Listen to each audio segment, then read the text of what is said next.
Saya berada di Dewan SKPS sempena Karnival STEM PPKI. Jom.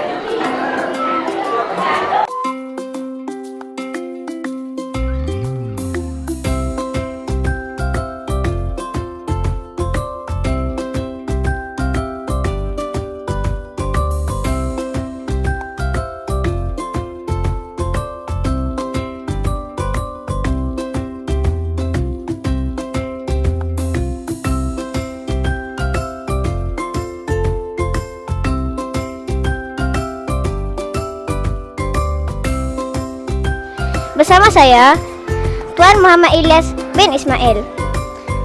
Assalamualaikum Tuan. Waalaikumsalam warahmatullahi wabarakatuh. Bolehkah saya tanyakan sedikit soalan kepada Tuan? Boleh. Apakah komen Tuan untuk program hari ini?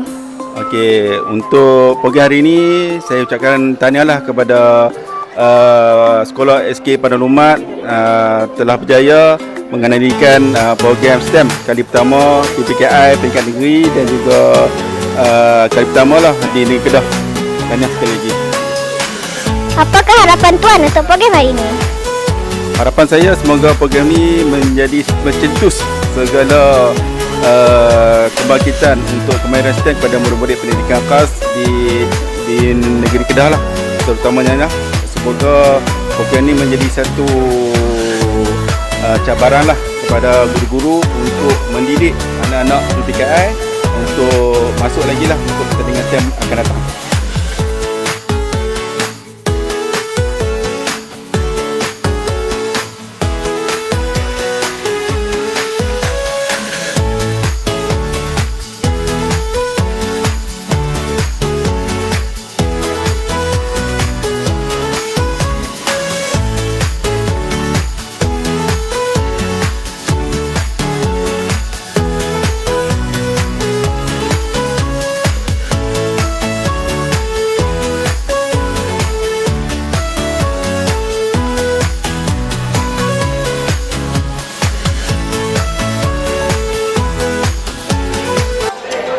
Sekarang saya berada di Mahkamah Komputer. Di sini sedang berlangsung pertandingan robot soccer.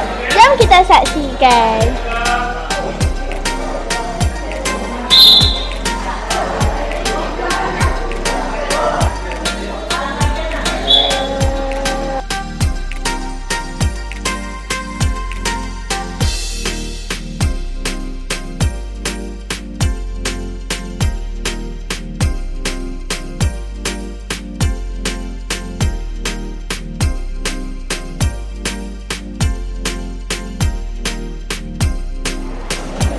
Bersama saya, Cikgu Rohaizan. Cikgu, bolehkah saya tanya sedikit soalan? Ya, boleh.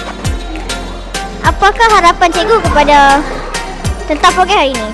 Harapan cikgu untuk program STEM ni akan memberi perkembangan murid ke arah teknologi lah. Jadi ilmu yang diterapkan di PPKI dapat dilaksanakan dalam permainan yang disediakan. Apakah pendapat Cikgu tentang program hari ini? Pendapat cikgu amatlah baik kerana program ini akan melahirkan keberhasilan kemenjadian murid penanda arah sebuah sekolah tu. Terima kasih Cikgu.